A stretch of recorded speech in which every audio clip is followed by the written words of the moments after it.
Welcome back to the Go Show. This is your host, Albert Go of the Go Show.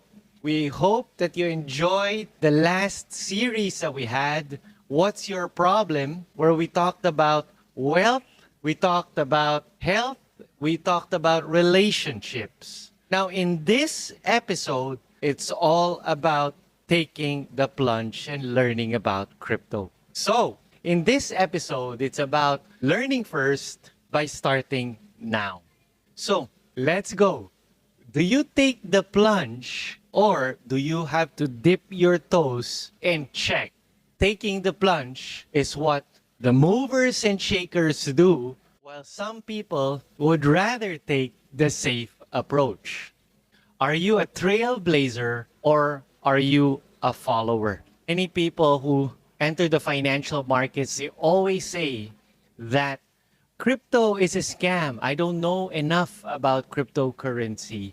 I'm scared because I hear so many people losing all their wealth in cryptocurrency. Now, my question is, how will you actually learn if you just watch from the sidelines? It's easier for you to learn by doing. So, are you a trailblazer or are you a follower? For me, I am a risk taker.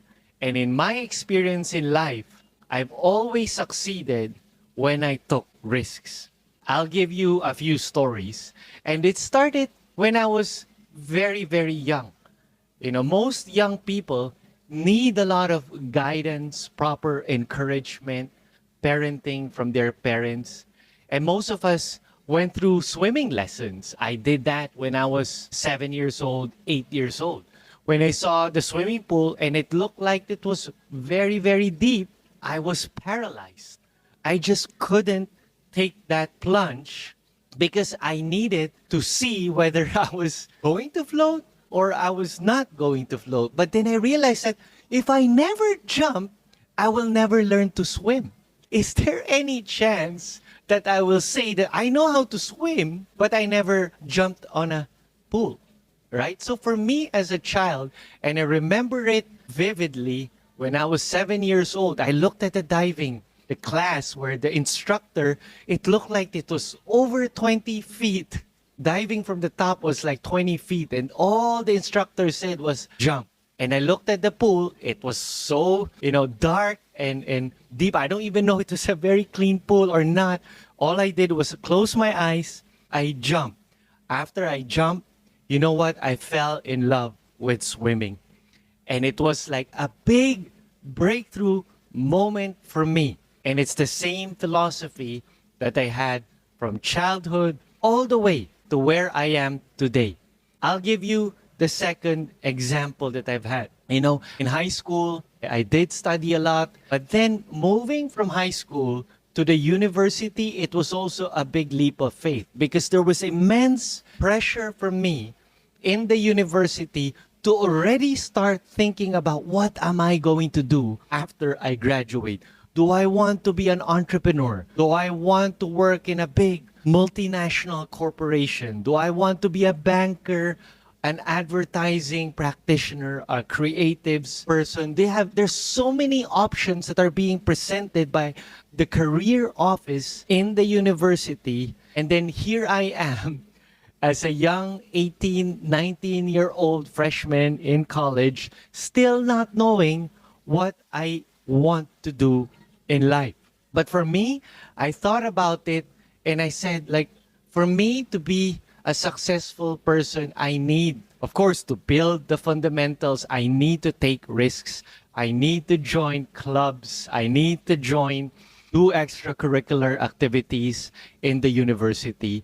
And I've always saw myself as a person that wanted to change the world. So at the back of my head, I was thinking, do I want to be a big world changer? Somebody who can change the country, the Philippines, somebody who can be a hero to the world. And I said to myself, in my second year in the university, somebody approached me and said, Albert, we want you to consider running for student office. And I said, how is that possible? Like, I'm a friendly person. I know a lot of people in school and the university. I like to be friends with everybody, but I never thought of myself as leading the entire student body. And then my friend just encouraged me and said, Albert, this is why we wanted you to consider running for student government, is because of your gifts and your talents. You're a people person, you can communicate well, and you have a good heart. But you have to take risks, because this one is an ability for you to actually share the world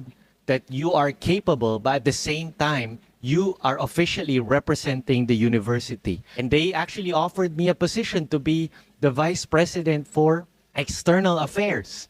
At that point, I did not know what my platform would even look like. I remember at that time when I was seeing who my potential opponents would be, my potential opponents had 2-3 pages of platforms that they were writing on what they want to do for the university. And for me, I said, you know what? I will write my platform. Down the road, I will be able to build it. Now it's a half-pager. But for me, I will just take the plunge. I'll just say yes, because this opportunity may not come back again. And this is something that I may regret if I don't give it a shot.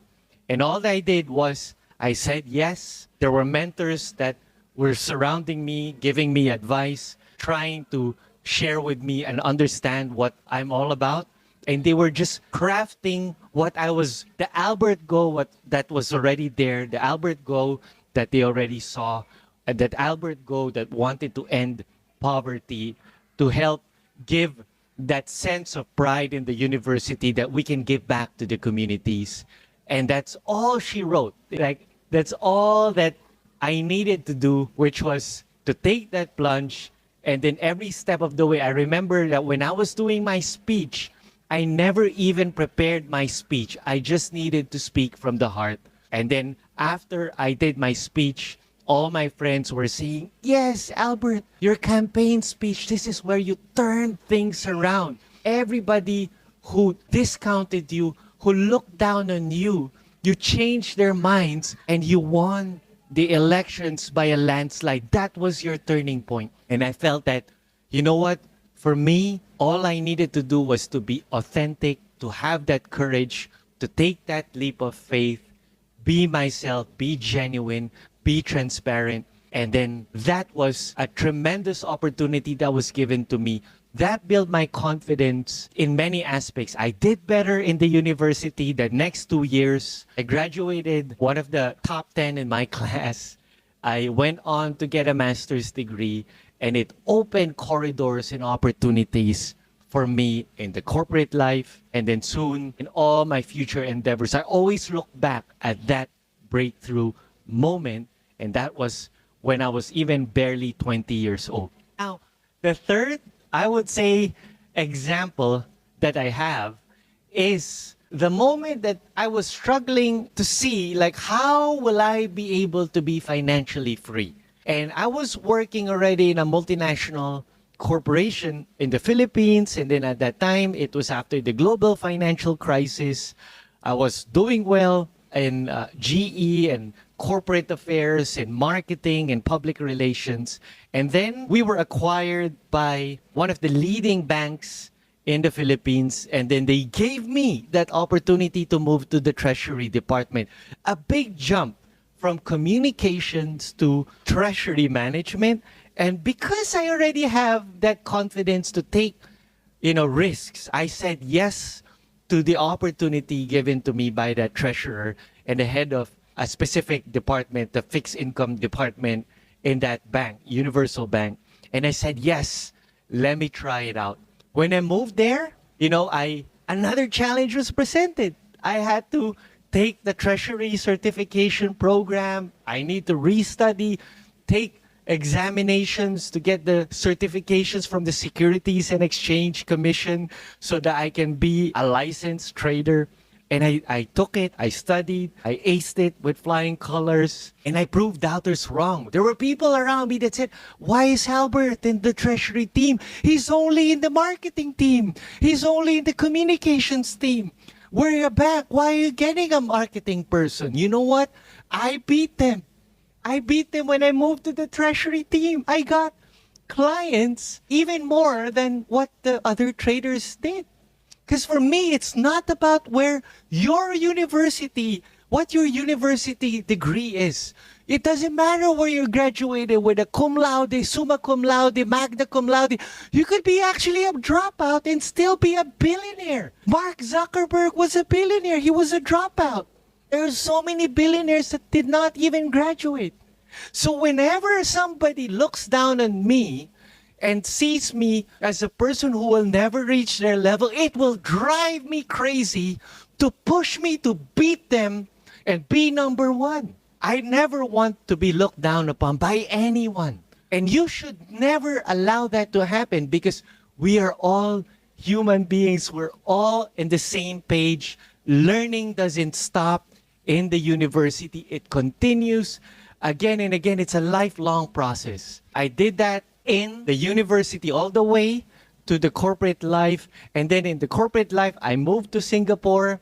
That was another leap of faith for me, to push my boundaries, push the frontiers, take it to another level.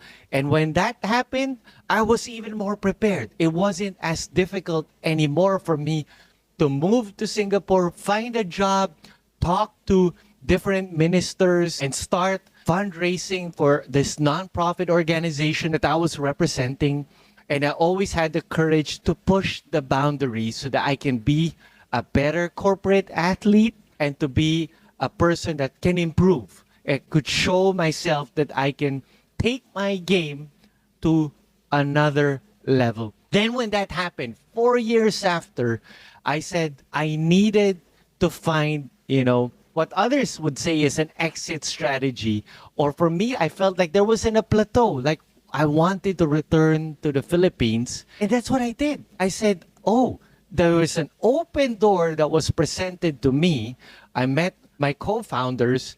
And then after I met my co-founders for Beam and Go, I said to myself, this is a great opportunity that was being presented to me, which is to help Filipino migrant workers come back home to the Philippines and be able to use technology through the digital gift vouchers, which I've explained before, and create contracts with the groceries so that we can program these vouchers to restrict usage of alcohol, cigarettes for these vouchers. And it became, something that resonated with me a lot for Filipinos because of the broken families that besetting so many Filipinos abroad. I said, let me give it a shot. And that was back in 2014, when 2015 again took that leap of faith, took that plunge. And then when I moved to Singapore, out of Singapore to the Philippines, the past 9-10 years, it was all about Beam and Go.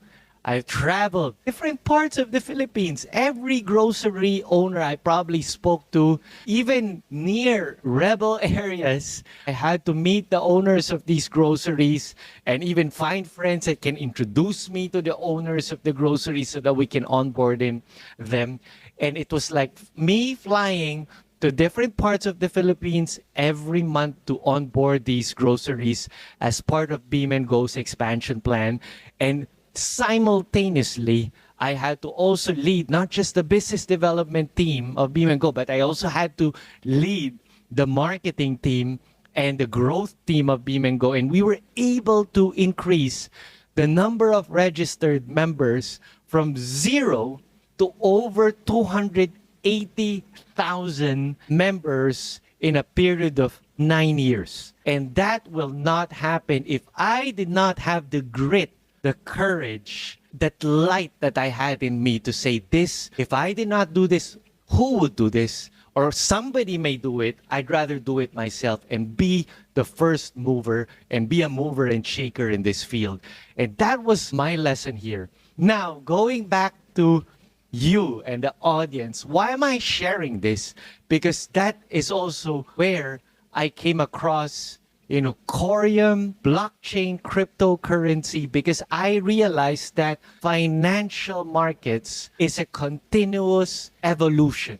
I was in treasury before where I studied how stock market works, how bonds, corporate bonds, government bonds, we were trading it before in the trading desk in the Universal Bank. But then later on, I realized technology has been shifting and the narrative has been shifting towards tokenization of bonds, stocks, commodities, and everything happens in a blink of an eye.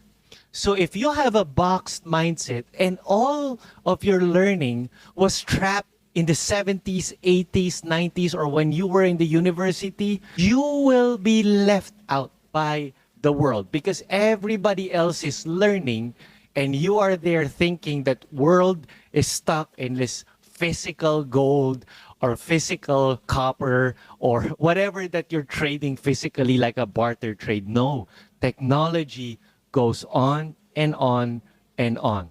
You should have an open mind, but at the same time, study it with all of your heart. Because in my experience, every technology they call a shadow of obsolescence, where every technology down the road gets replaced by a new form of technology. Let's give you a few recent perfect examples. One of it is called Uber, taxi, right? Remember, taxi used to be the only way for us to use public transport during the years before, especially here in the Philippines where there's not much train subways as an available option. But people also had their pain points with taxi drivers. Either they're cheating them, they change the rates, they use whatever means to cheat the people. But then, because of the emergence of technology in Asia, they have Grab. In the US, which expanded also in Asia, is Uber. That completely, almost completely destroyed, the taxi industry. That also happened with many other industries. And right now we're about to see that also with EVs because of, the prices of oil and gas, the turbulent pricing of that, and also the advancement of technology, clean, green energy. We all talk about climate change and how we can save Mother Earth. EVs, they're not just, you solve that smoke belching problem with EVs, but they're also making it tremendously cheaper. And with that, it goes on, it begs us to ask that question that if we don't keep up with the times, the world doesn't stop because of us. Everyone will improve while you stay on and be left out in the world. So that is my lesson there. And also in the financial markets, I talk about blockchain cryptocurrency. I see it as a fundamental technology like distributed ledger technology, which will be used by central banks, which will be used by financial institutions. And once we get regulatory clarity on how this industry will work, we will see the inflow of trillions upon trillions of dollars in this space. And if you want to be one of those early adopters who would make tremendous gains, or to be one of the pioneers, one of those who will be highly sought after because you saw it ahead of everybody else, you gotta start now. Because when you start 3, 4, 5 years from now, then it's the same lesson that I had before, like the swimming class, like everybody else will be ahead of you and you're still watching because you don't want to jump and take that plunge. And for me, I am the person who would always want to take that plunge. So push your boundaries. Learn first by starting now. And all of those jargons that you hear about blockchain technology, distributed ledger technology, cryptocurrencies, smart contracts, we will learn that more in greater detail in our next series. So don't get intimidated because we're in this thing together. We will learn this together. And just like how I took the plunge, I will help guide you, provide the light to you, provide the tools, education that I've had, and make it easy to my audience here in the Go Show. Are you a trailblazer or are you a follower? This is episode 11 of the Go Show, entitled Learn First by Starting Now. Let's go. Step 2. It's one thing, take the plunge. It's another thing to build the mastery. That's why it's important for you, for me, and for everyone, if you decide to take that plunge, whether it's in your career, in our case, in cryptocurrency and blockchain, or if you decide to even build your body. It's one thing to say that I am going to take the plunge. It's another thing to do the repetitions. That's why, for me, I'll give you an example before I lead to the ultimate part, which is cryptocurrency. First thing that I said, and I said this in a previous episode, is about me wanting to change my health and wellness. When I was in Singapore, I mentioned that there was a time like I gained so much weight. Then I started to suffer from high blood pressure and get sick and couldn't go to the office. Even though I was performing well in the office, I also couldn't go to the office because I suffered from high blood pressure. I started to get sick. I started to get irritable bowel disease. And what did I do?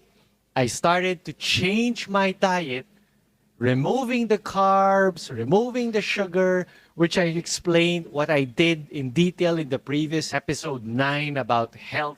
What's your problem, which you should watch very closely again. But then I also changed, my workout. I had to exercise every day. It's one thing to say for me that I want to build a six-pack abs. I want to lower my body fat. That will not happen overnight. You can never say that in 30 days that you're going to get six-pack abs when you have 30% body fat. It's impossible. That's an advertising joke. You need to build it through 6 months, 8 months. Build the right habits. Eat the right food. It's a complex change of life that revolves so many things for you to actually achieve that. So for you to say it is one thing, for you to do it and act on it every day, changing your discipline, your mindset, your habits, all of the lessons that I've told you in previous episodes, to use it so that in 6 months, you'll be able to see that result. But it's one thing for you to say, I want to have six-pack abs. It's another thing for you to actually build the right habits, the discipline, to do it every day so that the results will eventually be achieved down the road. In my own lesson to this is that whenever I just focus on the outcome, it never happens. Because you get easily distraught because you want instant results. And that instant results would make you quit quickly. In a blink of an eye, whenever you don't see a result within 1, 2, 3 weeks, you'll just quit. The same thing that I would say is with cryptocurrency. And I want to give this specific to those who are listening now. Most people who ended up becoming multi-millionaires or billionaires in the stock market, in financial markets, in cryptocurrencies, it doesn't just happen, in a blink of an eye. They had to go through a lot of waves of ups and downs. It's like taking so much lessons and losses for them to reach the point that they could master it. And you need to have first your strategy. Do you want to hodl and just buy whenever cryptocurrency is down and wait for bull market to actually take profits and exit and leave your hodl bag or your bag that you'll just keep for the long term just in case that stock or that cryptocurrency will be the next Amazon or the next Tesla or the next blue chip stock? Then you leave a hodl bag. If you need to take profits and you think this is just another meme coin that will not stand the test of time, then if it hits, 2, 3, 400x, you just have to take the profit and exit and move on to the next cryptocurrency. So there are multiple strategies for you. But if your learning is just based on somebody else telling you that this crypto is going to be worth few $100s when it's only less than 10 cents today. That could be a figment of your imagination. That can also happen, but then in most cases in crypto, that just doesn't happen because most people will quit, will exit before even the next pump. So my lesson to you is that for me, in my journey in crypto, I was prepared to take losses. I was prepared to go through pain and suffering, to research, to understand what my different options are. And I had to go through a lot of pain. I may tell you the good story, which I did in the past about me making profits through Dogecoin, but I also haven't told you that for me to reach that point, I also took so much losses. I also took losses also in Sologenic, where it dumped 98% back in 2022 from the top when it moved from 50 cents all the way to $6.6 in December of 2021. Of course, for me, these are unrealized losses if you don't exit the game. The worst thing for you is exiting the game and giving up. The other thing for you is actually staying in the game, learning how to actually, move to other coins, move to other projects, move to other financial instruments, build your portfolio again, and then have a better profit taking and exit strategy. The second part that I mentioned to you is about building the repetition, right? So for me, I did it for a period of 3.5 years. And that included me, not just investing in Coreum, in other smart token or smart contract, proof of staking projects, and also looking at, liquidity, volumes of trading, having a short-term trading bag as opposed to a long-term trading bag. So I had to learn that in the past 2.5 years. And also, I've reached the point that for me, I also decided to start my Go and Partner social impact validator. And even this podcast was another example. I said before when people were saying, Albert, why not start your podcast? And you're a good communicator. Do something instead of just running spaces and doing it to help the Coreum Ripple XRP community. So I said to myself, if I'm going to do this, I need to put my heart and soul and get the right people to help me and to help myself, condition myself to actually take my game to a whole new level.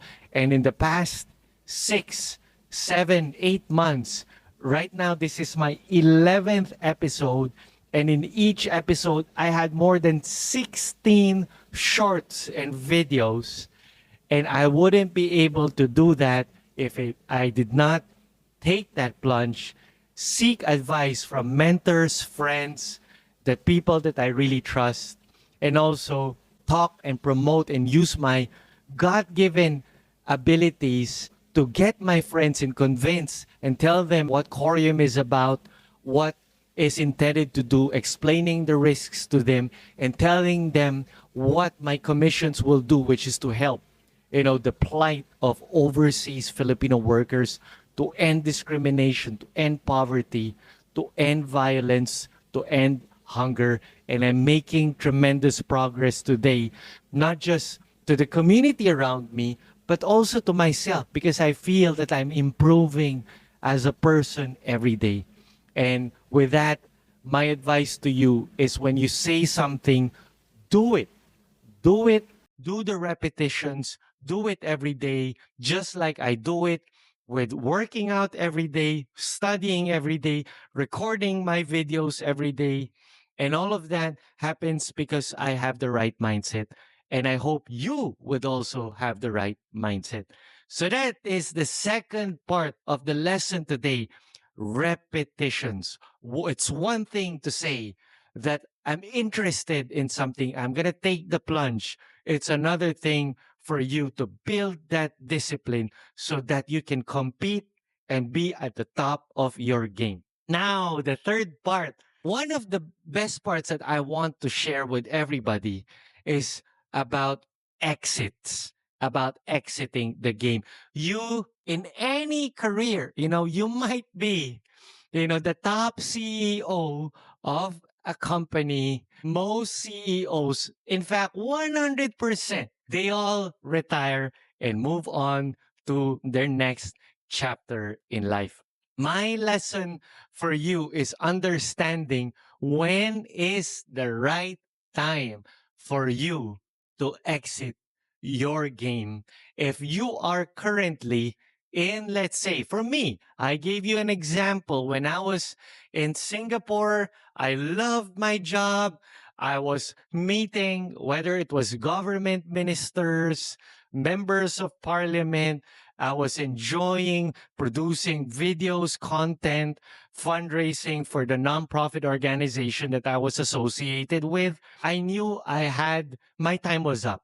I knew that I had to move back to the Philippines, and there was an open door that was presented to me. I took the plunge. I went on to Beam and Go. I started heading marketing, heading business development, all the way to becoming the CEO. And also now I felt that, wow, I'm in the middle of possibly exiting also this side of Beam and Go, with us possibly being acquired by another company, and also me venturing myself into cryptocurrency podcasting, educating people, learning by doing, like what I told you. And that's where I'm at now.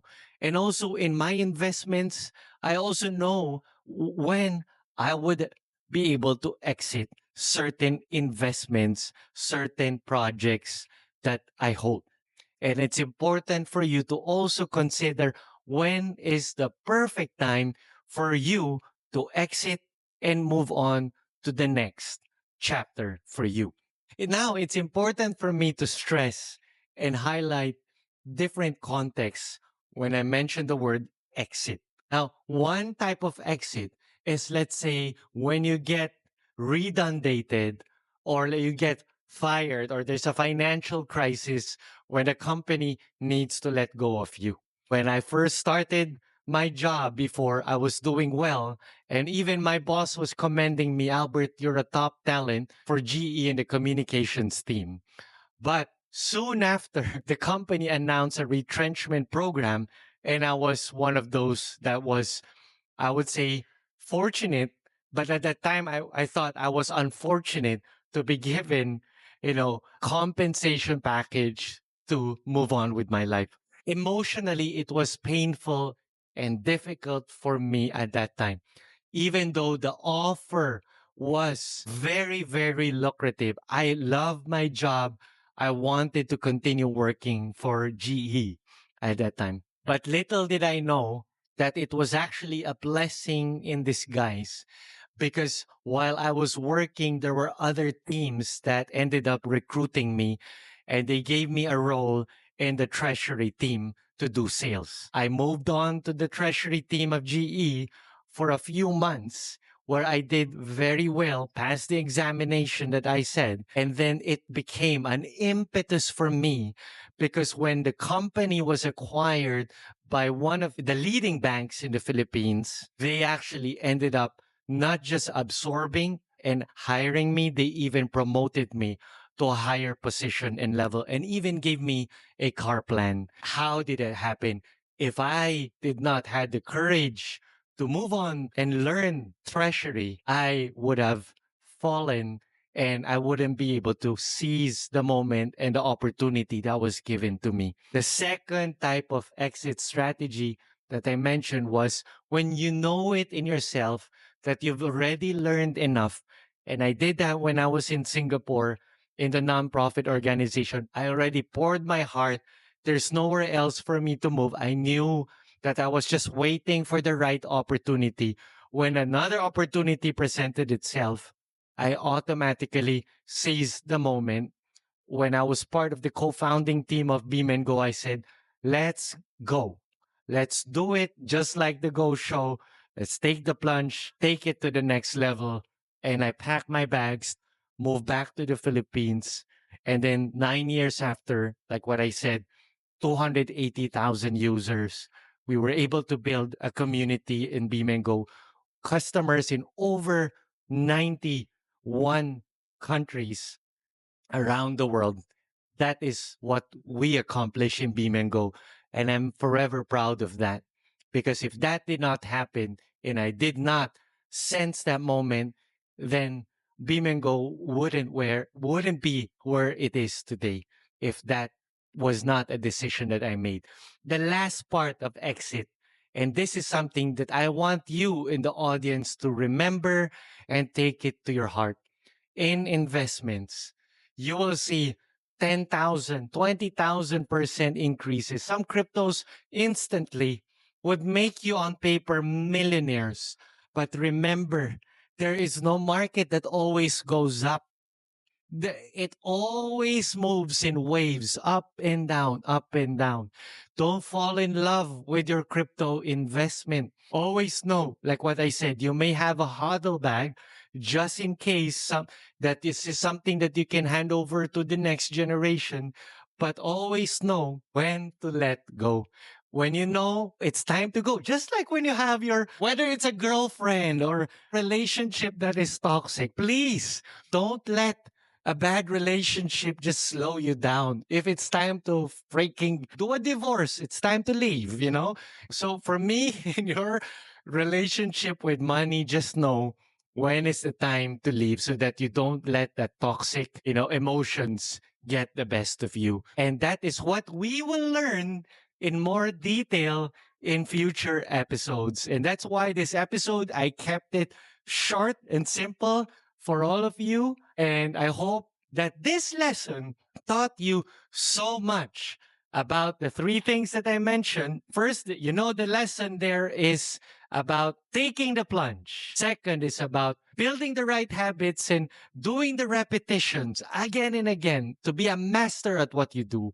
And the third part is learning when to exit. Now, I am very excited to bring you to our next episode as part of our learning series.